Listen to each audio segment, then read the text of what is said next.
Please subscribe Sadhguru Sai Creations.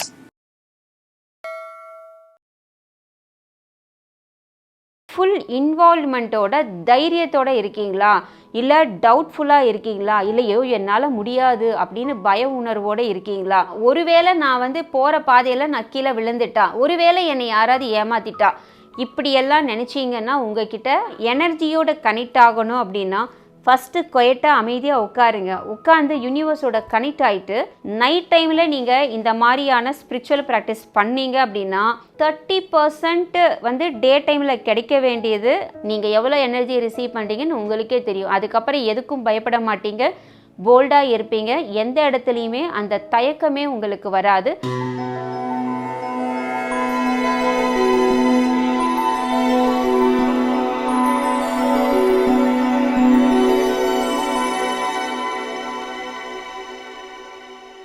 வணக்கம், நான் Shalini, energy healer. So நம்ம எல்லாருக்குமே தெய்வம் அப்படின்னாலே ரொம்ப பிடிக்கும் இல்லைங்களா? என்னுடைய வீடியோஸில் நான் நிறைய விஷயங்கள் எனர்ஜியை பற்றி நிறைய பேசியிருக்கேன். பொதுவாக எனர்ஜிஸ்னு வரும்போது பிராணி ஹீலிங், ரெய்கி, ஷமனி ஹீலிங், ஏஞ்சல்ஸ் அப்படின்னு பலவிதமான சக்திகளை பற்றி நான் டீச் பண்ணுறேன். ஆனாலும் நம்மளுடைய ட்ரெடிஷனில், அதாவது ஹிந்து ட்ரெடிஷனில் நம்மளுடைய ஆளுமை தன்மையை அதிகரிக்கிறதுக்கு, சரிங்களா, ஆளுமை தன்மையை அதிகரிக்கக்கூடிய ஒரு 2 பவர்ஃபுல்லான ஒரு சிங்கிள் வேர்டு மந்திராஸை பற்றி நான் இன்றைக்கி சொல்ல போகிறேன். அதை பார்த்திங்கன்னா பீஜ மந்திரங்கள் அப்படின்னு சொல்லுவாங்க. ஸோ பீஜ மந்திரங்கள் கொடுக்கணும் அப்படின்னா ஒரு நல்ல ஒரு டிவைனிட்டி நம்மக்கிட்ட இருக்கணும். அது மூலமாக யூனிவர்ஸோட கனெக்ட் ஆகி அது நம்ம எல்லாருக்குமே அது பயன்படும். யார் மூலமாக அந்த வார்த்தை வருதோ அந்த வார்த்தைக்கு உண்டான அதிர்வலைகள் நமக்கு கிடைக்கும், சரிங்களா? இப்போது ஆணாக இருந்தாலும் பெண்ணாக இருந்தாலும் அவங்களுக்குள்ள 2 வகையான ஆற்றல் ஓட்டங்கள் இருக்குது. அந்த 2 வகை என்ன அப்படின்னா, ஆண் தன்மைக்கான உயிரோட்டம், பெண் தன்மைக்கான உயிரோட்டம் ரெண்டுமே இருக்கும். இப்போ ஆண் தன்மை மட்டும், இப்போ நான் ஒரு பொண்ணாக இருக்கிற பட்சத்தில் எனக்குள்ளே கட்ஸ் ஃபீலிங்ஸும் இருக்கும், லவ் ஃபீலிங்ஸும் இருக்கும். ஸோ ஸ்ட்ரென்த் அண்ட் எனர்ஜியும் இருக்கும், ஒரு சாஃப்ட் கார்னரும் இருக்கும். So this is the male and female எனர்ஜிஸ்ன்னு சொல்லுவாங்க. மேல் ஃபீமேல்னால் ஆர்கன்ஸை பொறுத்தது இங்கே இல்லை. This is the character of நம்மளுடைய இன்னர் கான்ஷியஸ்னஸ். அதை பற்றி நான் சொல்கிறேன். அப்போது இந்த மாதிரி நம்மளுடைய கான்ஷியஸ் லெவல் எப்படி இருக்குன்னு நீங்கள் சர்ச் பண்ணி பாருங்கள் உங்களை பற்றியே. இப்போ நீங்கள் ஏதாவது ஒரு புதுசாக ஒரு வேலை செய்ய போகிறீங்க அப்படின்னா அந்த வேலையில் ஃபுல் இன்வால்வ்மெண்ட்டோட தைரியத்தோடு இருக்கீங்களா, இல்லை டவுட்ஃபுல்லாக இருக்கீங்களா, இல்லையோ என்னால் முடியாது அப்படின்னு பய உணர்வோடு இருக்கீங்களா, என்னால் முடியுங்கிற அந்த ஸ்டபானான கேரக்டரோடு இருக்கீங்களா அப்படிங்கிறதெல்லாம் நீங்கள் யோசிச்சு பாருங்கள். அப்போது பாசிட்டிவ் ரிசல்ட்டை எதிர்பார்க்குறீங்களா, அவுட்கம் நெகட்டிவாக வந்துரும்னு எதிர்பார்க்குறீங்களா? இந்த கொஸ்டின்கெல்லாம் ஆன்சர் இல்லை, ஒருவேளை நெகட்டிவ் ஆயிடுச்சுன்னா, ஒருவேளை லாஸ் ஆயிடுச்சுன்னா, ஒருவேளை நான் போகிற பாதையில் நான் கீழே விழுந்துட்டா, ஒருவேளை என்னை யாராவது ஏமாத்திட்டா, இப்படியெல்லாம் நினச்சிங்கன்னா உங்ககிட்ட ஃபெமினைன் குவாலிட்டி இல்லவே இல்லைன்னு அர்த்தம். ஸோ உங்களால் ஆக்டிவ் இருக்குது, அதாவது ஆக்ஷனில் நீங்கள் இறங்குறீங்க. பட் ரிசல்ட் ஓரியன்டாக போகும்போது நீங்கள் என்னவா நினைக்கிறீங்க, ஐ வில் ரிசீவ் த ஃபெயிலியர்னு நினைக்கிறீங்க. ஸோ எனக்கு ஃபெயிலியர் வந்துடும், நான் தோற்று போயிடுவேன், அதனால நான் இந்த ஆக்ஷனில் இறங்க மாட்டேன் அப்படின்னு நீங்கள் நினைப்பீங்க. அப்படி இருந்தீங்க அப்படின்னா உங்ககிட்ட பெண் தன்மைக்குள்ள அந்த சக்தி ரூபம் உங்ககிட்ட இல்லைன்னு அர்த்தம். அப்படி அந்த சக்தி ரூபத்தை இன்க்ரீஸ் பண்ணுறக்கு, அதிகப்படுத்துறதுக்கு நமக்கு என்ன தேவைன்னா மனோபலம் தேவை, ஆத்மபலம் தேவை, அதே சமயத்தில் ஃபிசிக்கல் நாலேஜ் தேவை. ஃபிசிக்கல் நாலேஜ்னால் இந்த ப்ராக்டிக்கல் நாலேஜ் தேவை. அதே போக தெய்வீக knowledge, divine knowledge, that is the universal நாலேஜ்னு சொல்லுவாங்க. இப்போ சொல்கிறாங்கல்ல, யூனிவர்சல் லாவே அதுதான், யூனிவர்ஸோடைய ஸ்ட்ரக்சர் இதுதான் அப்படின்னு நிறைய சொல்லுவாங்க இல்லையா? நீங்களே படிச்சிருப்பீங்க. யூனிவர்சல் லா பற்றி படிக்கிறதுனா பாசிட்டிவாக எல்லோரும் சொல்லணும், பாசிட்டிவாக நடந்துக்கணும் அப்படியெல்லாம். ஆனால் நம்மளை மீறின ஒரு பய உணர்வும் நம்மளை மீறின ஒரு தடையும் நம்மளுக்குள்ளே இருக்கும்போது அந்த சக்தி ரூபம் தான் அதை பிரேக் பண்ண முடியும். அப்படிப்பட்ட சக்தி ரூபம் வெளியில் எங்கேயுமே இல்லை, நம்மளுக்குள்ளேயே தான் இருக்குது. அதுவும் நம்ம யூஸ் பண்ணக்கூடிய மந்திரங்கள்லேயே அது இருக்குது. ரொம்ப சிம்பிளஸ்ட் வே அதெல்லாம். அதில் உங்களுக்கு தைரியத்தையும் உறுதியையும் கொடுக்கக்கூடியது யார் அப்படின்னா சக்தி ரூபம். அதுதான் பார்த்திங்கன்னா நம்மளுடைய 3 கடவுள் காடஸ் இருக்காங்கல்ல, சக்தி, மாதா மகாலட்சுமி, மாதா சரஸ்வதி இருக்காங்க இல்லையா? இந்த 3 சக்தி உருவமும் எதுக்காக வந்தது அப்படின்னா நம்மளுடைய அந்த ஃபெமினைன் குவாலிட்டியை வந்துட்டு இன்க்ரீஸ் பண்ணுறதுக்காக வந்தது தான் இந்த 3மே. பட் இந்த 3லேயுமே வந்துட்டு போல்ட்னஸ் இருக்கும், நாலேஜ் இருக்கும். நாலேஜ் இருந்தால் மட்டும்தான் வெல்த் வரும். ஸோ வெல்த் இருந்தால் நாலேஜ் கண்டிப்பாக வராது, ஆனால் நாலேஜ் இருந்தால் கண்டிப்பாக வெல்த் கண்டிப்பாக வந்துடும். ஸோ அதுக்கு உங்களுக்கு இதில் ஃபஸ்ட்டு வந்து போல்ட்னஸ்க்கும் அந்த நாலேஜுக்கும் உண்டான பீஜ மந்திரங்களை நான் சொல்கிறேன், கேளுங்க. ஃபஸ்ட்டு திங் வந்து மாதா ஆதி சக்தி அப்படின்னு சொல்லக்கூடியது, அதுதான் வந்துட்டு காஸ்மிக் மதர் அப்படின்னு சொல்லுவாங்க. இந்த காஸ்மிக் மதர் அப்படிங்கிறவங்க பயங்கர போல்ட்னஸ் கொடுப்பாங்க. எந்த இடத்துலையும் பதட்டம் வராது, எந்த இடத்துலையும் தயக்கமும் வராது. இதுக்கு மந்திரம் வந்து க்ளீம் மந்திரம். இப்போது ஒரு ப்ரீஸ்ட் கிட்ட போய் நீங்கள் கேட்டிங்கன்னா நிறைய மந்திரங்கள் சொல்லுவாங்க, இந்த மந்திரம் இதுக்கு சொல்லுங்கள் அப்படின்னுலாம்.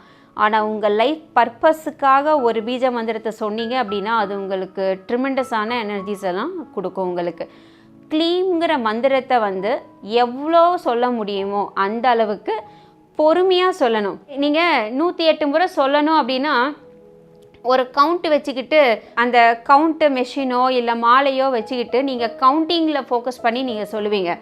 பட் அப்படி சொல்லக்கூடாது. நான் எப்படி சொல்லுவேன்னா, எனர்ஜியோட கனெக்ட் ஆகணும் அப்படின்னா ஃபஸ்ட்டு குவைட்டாக அமைதியாக உட்காருங்க. உட்காந்து யூனிவர்ஸோட கனெக்ட் ஆகிட்டு அந்த க்ளீம் மந்திரம் சொல்லும்போது ஒரு 2 செகண்ட், ஒரு 2 to 5 செகண்ட்ஸ் டைம் எடுத்துகிட்டு அந்த எனர்ஜியை ரிசீவ் பண்ணுங்கள். எப்படி ரிசீவ் பண்ணுவீங்க? நீங்கள் க்ளீம்னு சொன்ன உடனேயே யூனிவர்ஸில் டோர் ஓப்பன் ஆக ஆரம்பிக்கிறோம், அந்த வைப்ரேஷனுடைய டோர். அப்போது அந்த எனர்ஜி வந்து ஃப்ளோ ஆக ஆரம்பிக்கும். அடுத்த டைம் நீங்கள் க்ளீன்னு சொல்லும்போது எகெயின் கீழே இறங்க ஆரம்பிக்கும். அடுத்த டைம் க்ளீன்னு சொல்லும்போது just enter into your physical and energy பாடி. அடுத்த டைம் நீங்கள் சொல்லும்போது என்னாகும்? உங்கள் பாடி ஃபுல்லாக ஃபில் ஆக ஆரம்பிக்கும். அடுத்த டைம் சொல்லும்போது கண்டிப்பாக உங்களை சுற்றி ஒரு ப்ரொடெக்ஷன் லேயர் வந்து க்ரியேட் ஆகும். ஸோ கட் ஃபீலிங்ஸை அது க்ரியேட் பண்ணும். ஸோ இப்படித்தான் மந்திரங்கள் வேலை செய்யுமே தவிர, நீங்கள் வந்து இப்போ ஒரு மாலையை வச்சுக்கிட்டு பட் சொல்லலாம், தப்பு கிடையாதுங்க, நான் தப்பு சொல்லலை. ஆனால் நீங்கள் டக்குன்னு சொல்கிறதுனால நமக்கு வந்து அதனுடைய ரிசல்ட் கம்மியாக இருக்கும். ஆனால் நான் சொல்லிக் கொடுக்குற இந்த மெத்தடில் யூஸ் பண்ணி பாருங்கள், நீங்கள் எவ்வளோ எனர்ஜியை ரிசீவ் பண்ணுறீங்கன்னு உங்களுக்கே தெரியும். அதுக்கப்புறம் எதுக்கும் பயப்பட மாட்டீங்க, போல்டாக இருப்பீங்க. எந்த இடத்துலையுமே அந்த தயக்கமே உங்களுக்கு வராது. முடிவெடுக்கக்கூடிய தன்மை அதிகமாகும்.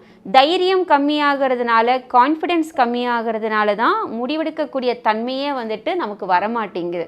எதை எடுத்தாலும் பயந்து உட்காரோம். ஆனால் அந்த தைரியமும் முடிவெடுக்கக்கூடிய தன்மையும் வந்துச்சுன்னா நம்மளுடைய பாதை ரொம்ப ரைட் ட்ராக்கில் இருக்கும். ஓகே, சரி. இப்போ 2வது, நமக்கு நிறைய போல்ட்னஸ் இருக்குது, கான்ஃபிடென்ஸ் இருக்குது. ஓகே, எந்த இடத்துலையுமே தயங்கலை. ஆனால் நம்மளுடைய ஆக்டிவிட்டீஸ் எப்படி இருக்கணும் அப்படின்னா பயங்கர பாசிட்டிவ்னஸாக இருக்கணும். அது நம்மளுக்கு நல்லதை மட்டுமே ஏர்ன் பண்ணி கொடுக்கக்கூடியதாக இருக்கணும். அப்போ நமக்கு என்ன தேவைன்னா கரெக்டான நாலேஜ் வேணும். அப்போ யூனிவர்ஸ் வந்து நமக்கு கரெக்டான பாதையை காமிக்கணும். அப்படின்னா என்ன? Universal divine knowledge very very important. அந்த இடத்துல மாதா சரஸ்வதியோடைய வேலை அங்கே ஆரம்பிக்கும். அதுக்கு ஒரு பீஜ மந்திரம் என்னென்னா ஐம் அப்படிங்கிற பீஜ மந்திரம். பிகாஸ் இந்த ஐம் பீஜ மந்திரம் என்ன செய்யும் அப்படின்னா உங்களுடைய right brain and left brain ரெண்டையுமே பேலன்ஸ் பண்ணும். பிகாஸ் இன்னொன்று உங்கள் தேர்ட் ஐயை வந்து ஆக்டிவாக வச்சுருக்கோம். எல்லோரும் சொல்லுவாங்க தேர்ட் ஐ வந்து ஆக்டிவேஷன் ஆகணும், தேர்ட் ஐ முழிச்சுக்கிச்சுன்னா நமக்கு நிறைய இன்ட்யூஷன் வரும், நிறைய காட்சிகள் வரும்.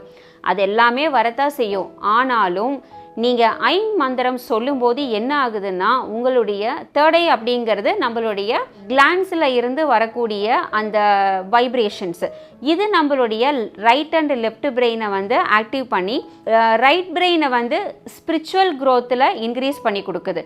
அதே சமயத்தில் லெஃப்ட் பிரெயினை வந்து மெட்டீரியலிஸ்டிக் எனர்ஜியில் இன்க்ரீஸ் பண்ணி கொடுக்குது. இப்போ நீங்கள் மெட்டீரியலிஸ்டிக் வேர்ல்டில் வந்து நல்லா இருக்கணும்னு நினச்சிங்க அப்படின்னா டிவைன் பவர் இல்லாமல் மெட்டீரியலிஸ்டிக் வேர்ல்டு வந்து ஃபுல்ஃபில் ஆகாது. அதே போல் ஸ்பிரிச்சுவலாக நீங்கள் க்ரோத் ஆகணும்னு நினச்சிங்கன்னா மெட்டீரியல் இல்லாமல் ஸ்பிரிச்சுவலாக க்ரோத் ஆக முடியாது. மெட்டீரியல்னு நான் சொல்கிறது உங்களுடைய உடம்பு, ஹெல்த்து, அப்புறம் வந்து பார்த்திங்கன்னா உங்ககிட்ட இருக்கக்கூடிய ப்ராஸ்பெரிட்டி, இது எல்லாமே. ஸோ ப்ராஸ்பெரிட்டிங்கிறது என்ன? எவ்ரிடே நீங்கள் வந்து ஒரு ஹாப்பியான மைண்ட் செட்டில் எழுந்திருக்கணும். உங்களோட வீடு, உங்களுடைய சொந்த பந்தம், உங்களுடைய ரிலேஷன்ஷிப், உங்களுடைய வேலை எல்லாமே லாபகரமாக நடக்கணும். உங்களுக்கு தேவையான பொருள்கள் இங்கே இருக்கணும். ஸோ இது எல்லாமே இருந்தால் மட்டும்தான் நீங்கள் ஸ்பிரிச்சுவல் லெவலில் என்ன ஆவீங்க, க்ரோத் ஆவீங்க. இங்கே ஃபுல்ஃபில் ஆகாமல் நீங்கள் ஸ்பிரிச்சுவலில் க்ரோத் ஆகிறது அப்படிங்கிறது முடியாது.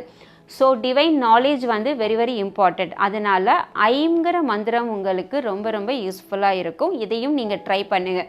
எப்போ ட்ரை பண்ணணும் அப்படிங்கிறதெல்லாம் நான் எப்போவுமே வந்து கட்டாயம் நான் சொல்கிறதே இல்லை.